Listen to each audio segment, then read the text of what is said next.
লেবুর বাগান করে ভাগ্যের চাকা ঘুরিয়েছেন রংপুরের গঙ্গাচড়ার কৃষকরা। কর্মসংস্থানের সুযোগ তৈরি হয়েছে অনেকের। এ বিষয়ে বিস্তারিত জানাতে রংপুরের গঙ্গাচড়া থেকে যুক্ত হচ্ছেন সহকর্মী সুজন আহমেদ।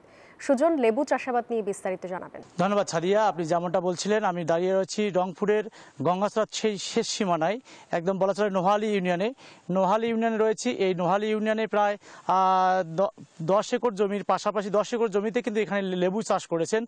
এই লেবু চাষ করে এখানে গঙ্গাচড়া অফিস সূত্রে জানা যায়, উপজেলার কৃষি সূত্রে জানা যায়, উপজেলার 15 হেক্টর জমিতে লেবু চাষ হয়েছে, যা থেকে উৎপাদনের আশা করছেন প্রায় 130 মেট্রিক টন লেবু।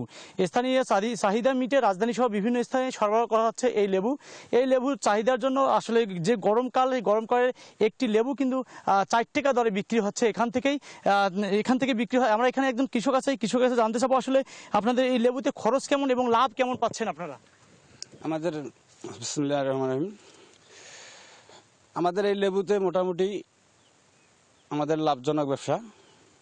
মোটামুটি এখানে প্রায় 25-30 জন কাজ করে, এদের ফ্যামিলি চলে, আমরা চলি, আছে লাভ যেটা আছে। আর যদি আপনাদের সহযোগিতা পাই আরও উপরে যাওয়ার জন্য খুব চিন্তা ভাবনা করব, আপনারা যদি আমাদেরকে একটু সহযোগিতা করেন। আপনাদের এই লেবু বাগানে কতজন কর্মচারী কাজ করে বা কতজন ফ্যামিলি এখানে আমাদের মোটামুটি 22 জন লোক কাজ করে। 22 জনের ভিতর 22টা ফ্যামিলি চলে।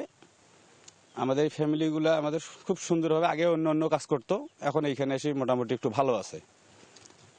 শুনছিলেন, এই লেবু বাগানেই কিন্তু প্রায় 20 থেকে 30 জন পরিবারে এখানে কর্মসংস্থান সৃষ্টি করছে। সেই সৃষ্টি করার ক্ষেত্রেই কিন্তু এই লেবু বাগান থেকে শুরু করে তারা বলছেন সাথী ফসল হিসেবে আদাও চাষ করতেছেন এইখানে।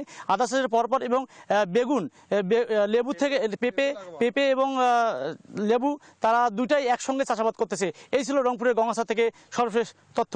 ফিরে যাচ্ছি স্টুডিওতে। ধন্যবাদ আপনাকে। আমি বুঝি নির্মাণের শিল্প, সালাম স্টিল বোঝে ডিউরেবিলিটি। সালাম স্টিল, মোস্ট ডিউরেবল স্টিল।